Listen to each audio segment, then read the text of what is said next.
So today we're going to be updating this little closet behind me. We live in an old house from the 1940s, so the bedrooms are tiny and the closets are even tinier. We've got basically no storage. So I've already added some beadboard we had left over from a previous project and painted it a dark green color that sort of fits the vibe of the rest of our house a little bit more than it did before. Now I'm going to make a ClosetMaid closet system that's going to give us a place to both hang clothes and fold them, and I think it's just going to maximize the space that we have, which is not a lot. So let's get started. So the first step is going to be taking these cam locks and putting them in the corresponding holes in the bottom of each shelf. There is a small arrow that points to which way it needs to face towards the hole so that when a post goes through, it'll line up with this cam lock and connect really securely. So I've got to shift this one just a little bit and it's in the right spot. Next, I've got these cam posts that will correspond to those cam locks we had earlier, but for now, I'm just putting them in each of the four corners of these top shelf pieces. I did this one earlier, so you can see it just screws in like a regular screw.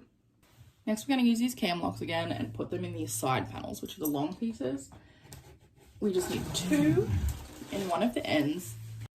So now we're going to add some of these cam posts to the side piece. The cam locks are at the top of this piece. I can bend it down and show you.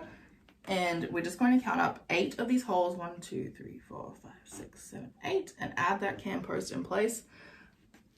It'll just screw in the same way that we did with the shelves, and then repeat that on all 4 of the side pieces. This is actually my last one. I've done the other ones, you can see over in the corner, and we're good to go. So now let's add some feet. On the very bottom of these side pieces, there are 3 holes. And then the two outside holes, we're going to add one of these little metal nuts. I already put this one in place.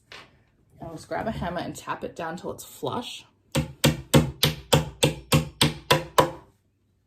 then it comes with these feet pieces that just screw right in there. You can just do it by hand.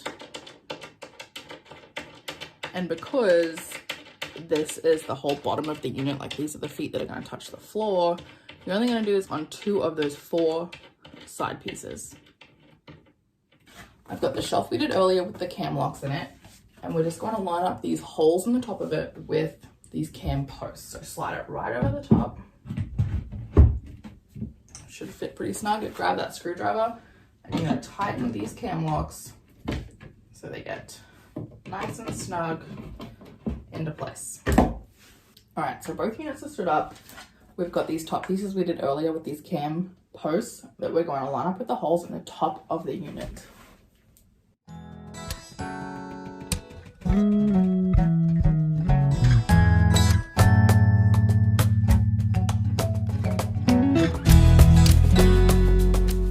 Perfect.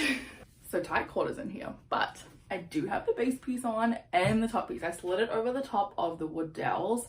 And it's pretty secure. It's got those L brackets on the bottom, but I need to add another 2 to the top, which will be the last step in really securing it to the wall. After that, we've just got the closet rods to go, and then I can fill it with our clothes. I'm so excited. I love this beadboard next to the white. I think it's gonna look so good. So as I've been adding these L brackets, I've also been checking with my level to make sure that it's straight. I don't have to push the whole system left or right to straighten it up. So this looks pretty good, which is handy because that means I can keep it as it is. So here's hopefully what is a little bit better of an angle. I had just put the L bracket up like this and measured where I need to drill my hole. I need to switch from the smaller drill bit to the big one for those wall anchors I talked about earlier. And then just drill my hole like that. Grab this anchor, tap it into place. Grab the bracket and one of the long screws that comes with this ClosetMaid system. I like to put it through there before. Makes it a little bit easier. So this is the top. I've added the L brackets on each side. It's pretty self-explanatory, just one into the wall, one into the closet system. And now it's really tight and secure. It's not going anywhere. So closet rods. I've already installed the top one. I'm about to install this second one. The whole system comes with 3 of them. So usually if you had a bigger closet than ours, it would be 2 on one side and 1 on the other side. because we don't, it's a very small space, we're only doing the 2 rods on the one side, which I think is still going to be a huge difference. So these are extendable. Again, because our room is so small, we had to trim this down, even like not extended at all. It was too long. So I just used a metal blade now, multi-tool, and cut right through it. It's actually really easy. The brackets have 2 screws in each end. One side goes into the wall, one side goes into the shelf system. The biggest thing is grabbing a level to make sure that it's level up and down and side to side, and measuring and making sure that all of that is right. So once that's done, then I think this closet is done.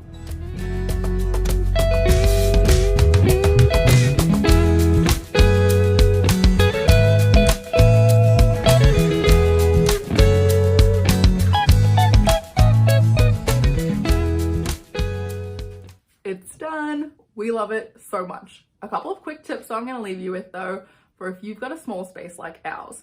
So the clothes you see hung up right now are in-season clothes. We're coming into summer here in Florida, so it's a lot of warm stuff, dresses, shorts, stuff like that. The winter stuff we'll put away either in vacuum seal bags or those like storage boxes that go underneath your bed. And it just helps make it not look as cluttered in there and be more functional, because it's the stuff we're going to use every day. Speaking of cluttered, stuff like swimsuits, ties, messy looking things, we tend to put in baskets like the one that's up here, which just makes it look A, more uniform if you've got a couple of them, and B, keeps that stuff out of sight. So we love it. It's made such a big difference in just a weekend's worth of work.